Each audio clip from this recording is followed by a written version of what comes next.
Good afternoon friends. UP DElEd semester fourth math में आप लोग का स्वागत है। आज का टॉपिक है प्रायिकता, जिसको इंग्लिश में प्रोबेबिलिटी बोलते हैं। सर्वप्रथम हम लोग जो है एक सिलेबस को डिस्कस कर लेते हैं। तो ये टॉपिक जो है आपका 3 नंबर का कवर करेगा 25 में। तो इसमें हमारा क्या है,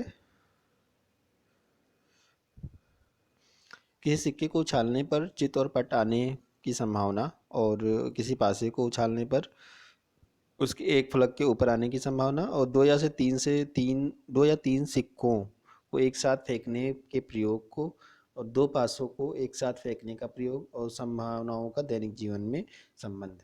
तो इतना हमारा टॉपिक है, इसको हमें कवर करना है इस सेमेस्टर में। तो प्रायिकता के बारे में सबसे पहले, प्रायिकता क्या है, संभावनाओं को व्यक्त करता है। मतलब किसी चीज़ का हम अनुमान लगाते हैं तो वहाँ हम क्या है, प्रायिकता का ही वो करते हैं। तो परिभाषा को देख लेते हैं। अनिश्चितता का माप को ही प्रायिकता कहते हैं। प्रायिकता की सहायता से हम संभावना, संदेश, संयोग आदि जैसे अनिश्चितता का संख्यात्मक रूप में मापन किया जाता है। ठीक है, मतलब संभावना, संदेश या संयोग है तो अनुमान है, तो उन सब का जो है संख्यात्मक रूप में मापन ही प्रायिकता कहलाता है। प्रायिकता का प्रयोग हम जो भौतिक विज्ञान, वाणिज्यिक, जैविक विज्ञान, आयुर्विज्ञान, मौसम विज्ञान के पूर्वानुमान के क्षेत्रों में हो रहा है। मतलब क्या है कि जैसे हम भौतिक विज्ञान है या कोई, मतलब इसमें हम कोई एक्सपेरिमेंट करते हैं तो थोड़ा अनुमान लगा के ही करते हैं, पहले कि अनुमान लगाएं कि ऐसा करेंगे तो ऐसा होगा। मौसम का भी अनुमान लगाया जाता है कि कल बारिश होगी या कल का टेम्परेचर कितना रहेगा, इस टाइप से कुछ अनुमान लगा के हम लोग को बताया जाता है। तो ये सब जो है प्रायिकता का सारा खेल जो है पूर्वानुमान के लिए ही यूज़ किया जाता है। अब हम कुछ प्रायिकता की शब्दावलियों को देख लेते हैं। तो सर, पहला शब्दावली है परीक्षण और घटना, मतलब ट्रायल और इवेंट्स। तो क्या है, यादृच्छ प्रयोग मतलब रैंडम एक्सपेरिमेंट का निष्पादन। मतलब कुछ रैंडम एक्सपेरिमेंट्स होते हैं, उनका निष्पादन मतलब परीक्षण, उसी को हम क्या कहते हैं, परीक्षण या ट्रायल कहते हैं। कुछ मतलब रैंडम एक्सपेरिमेंट को करना ही उसका क्या, परीक्षण कहलाता है। और जो उसका रिजल्ट आता है उसको हम क्या कहते हैं, इवेंट कहते हैं। मतलब घटना बोलते हैं या इवेंट कहते हैं। तो क्या है, यादृच्छ प्रयोग, रैंडम एक्सपेरिमेंट का निष्पादन ही परीक्षण कहलाती है और इसका प्रतिफल जो है, आउटकम्स को हम घटना कहलाती है। ठीक है, इसको उदाहरण के रूप में देखते हैं तो अच्छे से क्लियर हो जाएगा। किसी पासे को अगर हम फेंकते हैं तो वो हमारा कहलाता है परीक्षण या उसको ट्रायल कहते हैं। और उसके बाद पासा फेंकने के बाद हमारा 1 से 6 तक की गिनतियाँ आती है, उसमें से कोई एक गिनती आएगी तो वो हमारा क्या कहता है, परिणाम कहलाता है यार, घटना कहलाता है। ठीक, इतना सबको क्लियर हो रहा होगा। अब रैंडम एक्सपेरिमेंट क्या होता है वो देख लेते हैं। तो एक ऐसा प्रयोग जो यदि सामान्य स्थितियों में बार बार किया जाए तो उसके परिणाम अलग अलग हों। मतलब रैंडम एक्सपेरिमेंट एक ऐसा प्रयोग है जिसमें हम अगर उस प्रयोग को बार बार करें तो उसका परिणाम अलग अलग आएगा, तो इस टाइप को हम रैंडम एक्सपेरिमेंट कहते हैं।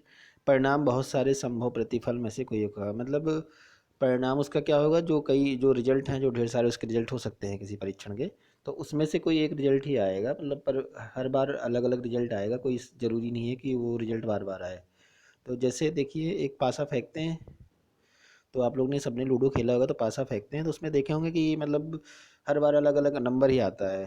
अगर कोई नंबर एक दो बार बार बार आ जाता है तो वो एक संयोग कहा जाता है।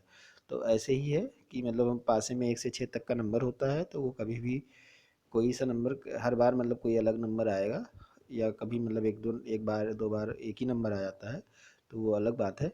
नहीं तो इस टाइप का प्रयोग ही क्या कह, इसी को ही हम रैंडम एक्सपेरिमेंट कहते हैं। ठीक है,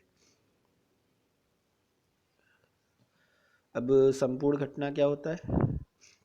यदि किसी घटना के सभी प्रतिफलों को ही संपूर्ण घटना कहते हैं। अब मतलब जैसे कोई है, हम प्रयोग करते हैं तो उसकी जितने भी संपूर्ण घटनाएं, मतलब जितनी घटनाएं पॉसिबल हो सकती हैं, जितने भी रिजल्ट पॉसिबल हो सकते हैं, वही उसका संपूर्ण घटना कहलाता है। अब जैसे कोई एक पासा फेंकते हैं तो उसमें क्या है, 1 से 6 तक की नंबर आने हैं, तो मतलब उसकी संपूर्ण घटनाएं कितनी है, उसकी संपूर्ण घटनाएं 6 हैं, क्योंकि उसमें 1 से 6 तक का ही रिजल्ट आना है। तो जैसे एक पासे के लिए देखिए, यहाँ दिया हुआ है, एक पासे को फेंकने पर संपूर्ण घटनाएं 6 हैं। तो क्योंकि हम एक पासे को फेंकते हैं तो उसकी 6 सतह हैं, तो प्रत्येक बार फेंकने में इन्हीं 6 सतह में से कोई एक आएगा। ठीक है, तो रिजल्ट क्या होंगे इसके, 1 2 3 4 5 6। तो इस तरह का पासा मेदनी बनी होती है। तो इसके टोटल संपूर्ण घटना कितनी, 6 हो जाएंगी एक पासे की। अगर 2 सिक्का हम फेंकते हैं तो उसके मतलब कितनी संपूर्ण घटनाएं हो सकती हैं? 4 हो सकती हैं। या तो जैसे हेड हेड आएगा, या टेल टेल आएगा, या हेड टेल आएगा, या टेल हेड आएगा। तो इस प्रकार सिक्के की टोटल 2 सिक्कों की टोटल 4 घटनाएं हो सकती हैं। स्वीकारात्मक घटनाएं क्या होती हैं? अब स्वीकारात्मक घटनाएं क्या है कि जैसे हम कोई एक्सपेरिमेंट कहते हैं, मान लीजिए हमने पासा फेंका, तो उसमें कुछ कंडीशन लगाई गई, तो अगर वो कंडीशन के हिसाब से रिजल्ट आ रहा है तो सकारात्मक है, अगर उस कंडीशन के रिजल्ट के हिसाब से रिजल्ट नहीं आ रहा है तो असकारात्मक हो जाएगा। तो देखिए, जैसे किसी अभिष्ट घटना के घटित होने की प्रतिफलों की संख्या स्वीकारात्मक घटना कहलाती है। इस प्रकार यदि किसी पासे को एक बार फेंका जाए तो विषम संख्या प्राप्त करने की स्वीकारात्मक घटना 3 है। तो अब देखिए, अगर हमें विषम संख्या किसी पासे से प्राप्त करना है तो उसकी 3 घटनाएं हो सकती हैं, या तो 1 आएगा, या 3 आएगा, या 5 आएगा। और इसके अलावा अगर कुछ आता है तो सकारात्मक घटना नहीं होगी। तो अब किसी पासे की सकारात्मक घटना अगर विषम संख्या की घटना पूछ ले तो 3 होगी। परस्पर अपारजीवी घटनाएं, अपारजीवी मतलब म्यूचुअल एक्सक्लूसिवमेंट। यदि किसी प्रयोग में कोई घटना घटित हो रही है तो दूसरा परिणाम या घटना उसी समय घटित नहीं होगा हो सकती है। इस प्रकार एक पासे में फेंकने पर 5 एवं 6 आने की घटना। अब क्या है, अगर किसी प्रयोग में हम एक फेंक करते हैं तो उसके बाद जो एक रिजल्ट आ रहा है तो दूसरे रिजल्ट आने की संभावना नहीं रहती है, मतलब एक ही रिजल्ट आएगा। तो इस प्रकार की घटना को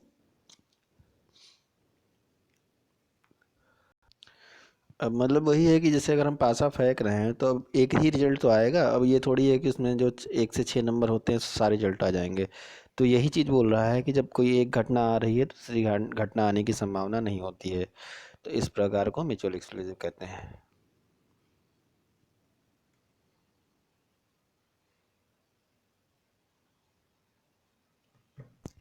अब समसंभावी घटनाएं क्या हैं? तो समसंभावी 2 या 2 से अधिक घटनाएं समसंभावी कहा जाता है यदि उनके घटित होने की संभावना बराबर हो, अर्थात किसी एक घटना को दूसरी घटना की तुलना में तरजीह तरजीह नहीं दी जाती है। इस प्रकार एक पासे को फेंकने पे 1 से 6 आने की वही है, मतलब अगर कि हम इसमें पासा फेंक रहे हैं तो मतलब ये नहीं है कि सारी ये संभावी घटनाएं हैं, मतलब 1 से 6 तक कोई भी नंबर आ सकता है, कोई फिक्स नंबर नहीं आएगा। तो इस तरह का है, जैसे मान लीजिए पासा सिक्का उछाला तो हेड और टेल ही आएगा, इसके अलावा कोई वो नहीं है कि मतलब यही नहीं कि हेड ही हेड आएगा। तो ये संभावी होता है कि मतलब वो संभावी घटना मतलब कि कोई भी घटना उसमें आने के लिए स्वतंत्र हो। तो इसमें ज़्यादातर परिभाषाएं सब एक जैसी ही लग रही हैं, पर मतलब शब्दावलियां हैं तो आप लोग को पता होना चाहिए। स्वतंत्र और प्रतंत्र घटनाएं क्या होती हैं? स्वतंत्र घटना क्या है? एक घटना स्वतंत्र घटना कही जाती है। एक घटना स्वतंत्र घटना कही जाती है यदि उसके घटित होने पर दूसरी घटना प्रभावित नहीं होती है, तथा उसके घटित होने के बाद दूसरी घटना भी मतलब क्या है, स्वतंत्र घटना यह है कि पहली घटना घटने के बाद दूसरी घटना घटना प्रभावित नहीं होती है, दूसरी घटना घटने पर पहली घटना प्रभावित नहीं होती है। जैसे क्या है, एक पासा को फेंको तो मतलब 1 से 6 आने पर कोई दिक्कत नहीं है, कभी 1 आएगी, कभी 6 आएगी, कभी 2 आएगी। तो सब एक दूसरे से स्वतंत्र हैं। पर प्रतंत्र घटना क्या होती है कि इसका विपरीत होता है, वो निर्भर करती है। जैसे मान लीजिए ताश हम खेल रहे हैं तो उसमें 52 पत्ते होते हैं, तो हमने अगर एक पत्ता जब वहाँ फेंक दिया तो दोबारा वो पत्ता हमको नहीं मिलेगा। तो इसमें क्या है, एक पत्ता जाने के बाद वो दूसरा पत्ता प्रभावित हो रहा है। तो इस टाइप से प्रतंत्र घटना हो गई। तो स्वतंत्र प्रतंत्र समझ में आया? प्रायिकता ज्ञात करने के लिए एक सूत्र है, यदि कोई घटना ई है, इवेंट मतलब इवेंट ई है, तो उसकी प्रायिकता पी ई है, तो पी ई बराबर हो गया अभिष्ट सभी घटनाओं की मतलब घटनाओं की संख्या, अभिष्ट घटनाओं की संख्या और कुल घटना बटा कुल घटना हो जाएगा। ठीक है। तो जैसे नंबर ऑफ इवेंट्स और number of some events, some some events क्या कह सकते हैं, टोटल इवेंट्स कह सकते हैं। अब हम जो सिलेबस के अनुसार सिक्कों के बारे में पूछा गया है उसके हिसाब से देख लेते हैं। तो किसी एक सिक्के को उछालने पर चित और पट आने की संभावना। तो देखिए, अगर ये अशोक चक्र वाला हिस्सा जो बना होता है इसको हेड बोलते हैं, शीर्ष या चित्त बोलते हैं, और टेल पूछ और पट जो है नंबर वाले हिस्से को बोलते हैं। तो आइए पढ़ते हैं कि सिक्के में 2 पृष्ठ होते हैं, एक हेड बोला जाता है, एक टेल बोला जाता है, शीर्ष पूछ। अब किसी सिक्के में वह पृष्ठ जिस पर अन्य अशोक स्तंभ बना होता है उसे शीर्ष चित्त हेड कहते हैं, इसे एच से प्रदर्शित करते हैं। दूसरा पृष्ठ जिस पर रुपया या नंबर लिखा होता है उसे टेल पट या पूछ कहते हैं। इसे टी से प्रदर्शित करते हैं। ठीक है, तो ये चीज़ आप लोग को समझ में आ गया होगा। और सिक्के संबंधित जानकारी देख लेते हैं। तो सिक्के का प्रयोग जो है, तो सिक्के का प्रयोग देखिए क्रिकेट, फुटबॉल, टेनिस और सब मैचों में जो है टॉस करने के लिए किया जाता है, और इसी से पता चलता है कि कौन सी टीम खेलेगी। तो एक सिक्के में क्या है, एक सिक्के में दो तल होते हैं, एक को हेड बोलते हैं, एक तो टेल बोलते हैं। सिक्के उछालने पर ऊपर हेड आया तो चित्त या टेल पट ही आता है, इसके अलावा कोई दूसरा परिणाम नहीं आता है। अगर सिक्का कभी कभी खड़ा हो गया तो अलग बात है। ठीक है, और किसी सिक्के को उछालने पर सिर से पूंछ ऊपर आने की संभावना समान होती है। मतलब ये नहीं है कि एक ही आएगा, दोनों कभी भी आ सकते हैं, हेड या टेल में से कोई एक आ सकता है। तो एक सिक्का उछालने पर परिणाम आने की संभावना कितनी है, दो, एक एच एच और टे, मतलब या हेड या टेल। अब दो सिक्कों का देखते हैं, तो दो दो या तीन सिक्कों का, तो दो सिक्कों के एक साथ फेंकने पर परिणाम आने की संख्या कितनी है, परिणाम आने की कुल संख्या चार है, संभावनाएं चार होती हैं। से हेड हेड आएगा, हेड टेल या टेल हेड या टेल टेल आएगा।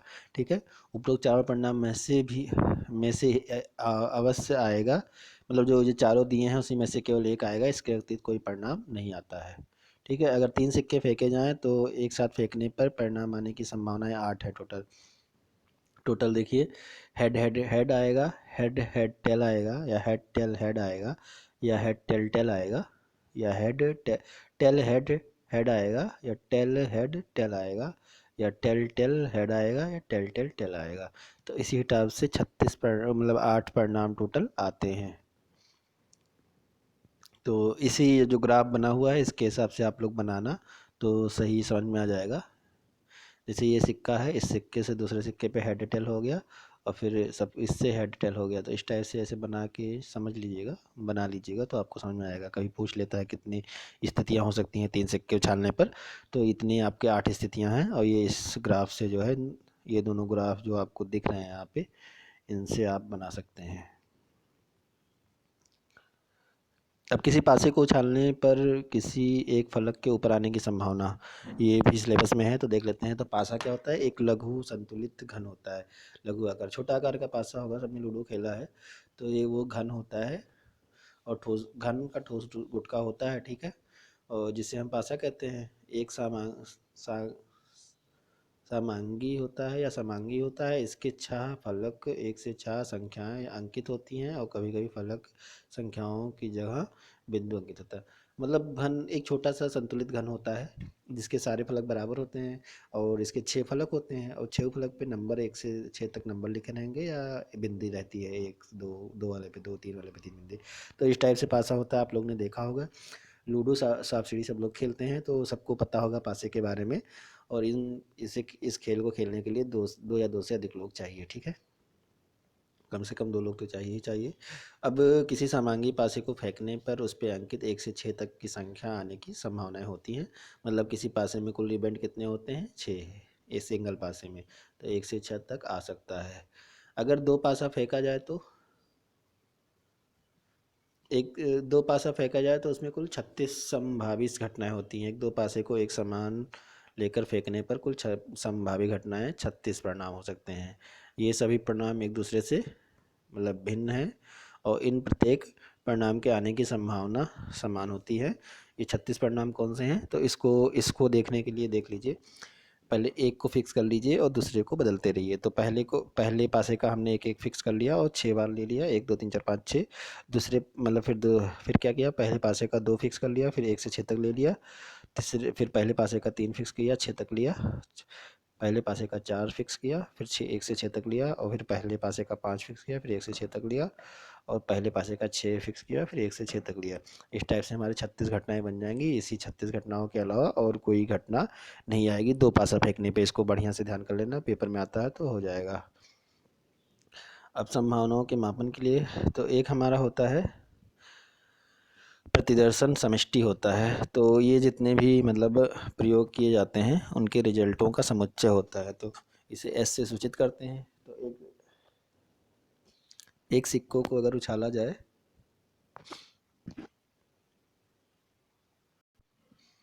तो अगर एक सिक्के को उछाला जाए तो उसमें कुल घटनाएं कितनी हो सकती हैं, दो, एच और टी, मतलब हेड आएगा या तो टेल आएगा।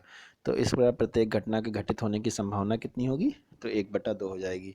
ऐसे 2 सिक्का उछाला जाए तो टोटल घटनाएं कितनी हो जाएंगी? 4 हो जाएंगी। Head head, head tail, tail head और टेल टेल। तो उसके प्रत्येक घटना के घटित होने की संभावना कितनी होगी? 1/4, मतलब एक रिजल्ट आएगा और 4 टोटल घटनाएं हैं। अब इसी प्रकार एक पासा फेंका जाता है, तो ऊपर क्या है? पासे के ऊपर वैसी संख्या जो 3 से विभाजित हो जाए उसकी प्रायिकता बतानी है। 3 से विभाजित होने वाले की प्रायिकता, तो हमारे टोटल इवेंट कितने हैं? एस बराबर जो है 1 से 6 तक है, तो नंबर ऑफ यस कितना हो गया? 6 हो गया। और 3 से विभाज्य नहीं है तो 1 2 4 5, तो इवेंट कितने हो गए? 4 हो गए। 1 2 4 5, टोटल 4 इवेंट हो गए। तो प्रायिकता बराबर क्या हो जाएगी? टोटल इवेंट अभीष्ट घटना बटा कुल घटना, तो 4/6, तो 2/3 आ जाएगा आंसर। दैनिक जीवन में क्या है प्रायिकता का? दैनिक जीवन में प्रायिकता का उपयोग आप लोग जानते हैं, दरअसल शास्त्र, जीवन बीमा में, गणित में, आंसर में किया जाता है अनुमान लगाने के लिए। ये 2017 में क्वेश्चन आया था। एक पासे को फेंकने में प्रतिदर्शन समष्टि में अभाज्य संख्याओं के अवयवों की संख्या बताइए। तो एक पासा में टोटल 6 होते हैं, 1 से 6 तक, पर अभाज्य संख्या कितनी होती है? 2 3 5, तो मतलब अभाज्य संख्याओं का अवयव कितना है? 3। अब अगर दो पासे को फेंकने पे, एक साथ फेंकने पर योग 4 आने की संभावना कितनी है? तो ये मतलब चार्ट दिया हुआ है कि पासे को फेंकने पे 36 घटनाओं में योग कितना कितना आता है। तो चौथे वाली घटना हमारी क्या है? 1 3 3 1 और 2 2 है। तो मतलब क्या हुआ? 3 घटना हो गई, तो 4 आने की संभावित घटनाएं कितने हो जाएंगी? 3/36, मतलब 3 ही घटनाएं तो आती हैं। तो अभीष्ट घटना 3 हो गई, टोटल घटना 36 हो गई। 3/36, 3/36 हो गया, तो 1/12 आ जाएगी प्रायिकता। तो ये टेबल याद कर लीजिएगा आप लोग, तो याद कर लीजिए या फिर बनाना सीख लीजिएगा इसको, कि कितना कितना 36 घटनाएं कौन सी हैं, फिर उनका योग क्या क्या होता है। तो इससे अगर कोई क्वेश्चन आता है तो कर लेंगे कि इंपॉर्टेंट है, 2017-18 में आ चुका है, तो इस टाइप से कोई क्वेश्चन फिर हो सकता है दे दे। दो सिक्कों को उछालने पे क्या परिणाम प्राप्त होगा? दो सिक्कों को उछालने पे कुल संभावित परिणाम कितने हैं? 4 हैं। Head head, tail head, head tail head और हेड टेल, और मतलब टेल टेल, ये मतलब head head, head head, head tail, tail head और टेल टेल। तो ये 4 परिणाम ही होते हैं। इसके अलावा एक क्वेश्चन है, एक थैले में लाल रंग की है, लाल रंग गेंद और काली रंग की गेंद है, तो एक काले गेंद की यादृच्छिकता निकालने की प्रायिकता बताइए। तो कुल गेंद कितनी हो गई? तो 6 3 9, टोटल 9 गेंद हुई। काली गेंद कितनी है? 3 है। तो काली गेंद आने की प्रायिकता कितनी हो सकती है? काली गेंद बटा कुल गेंद, तो काली गेंद 3/9, तो 1/3 आ जाएगा आंसर प्रायिकता का। इसी प्रकार कक्षा 12 में 5 लड़के हैं, शेष लड़कियां हैं, तो उसमें से एक विद्यार्थी को चुनना है, तो लड़कियों की चुनने की प्रायिकता बताइए। तो टोटल लड़कियां 12, टोटल विद्यार्थी 12 हैं, लड़के 5 हैं, लड़कियों की संख्या 7 आ जाएगी। और फिर लड़कियों को चुनने की प्रायिकता क्या हो जाएगी? लड़कियों की संख्या बटा कुल विद्यार्थी, तो 7/12। तो इस तरह के क्वेश्चन आएंगे, सरल होते हैं, कोई दिक्कत नहीं होगी आप लोग को। एक कंपनी में 10 लाख शेयर हैं, आवंटित किए गए हैं, उसे प्राप्त करने वाले के लिए 50 लाख लोग ने आवेदन किए हैं। तो आवेदन का उस कंपनी में शेयर प्राप्त करने की संभावना बताइए। तो शेयरों की देखिए कुल संख्या कितनी है? 10 लाख, और उसको प्राप्त करने वालों की कुल संख्या 50 लाख, मतलब 50 लाख को 10 लाख शेयर देना है, तो 10 लाख बटा 50 लाख, तो 1/5 आ जाएगा।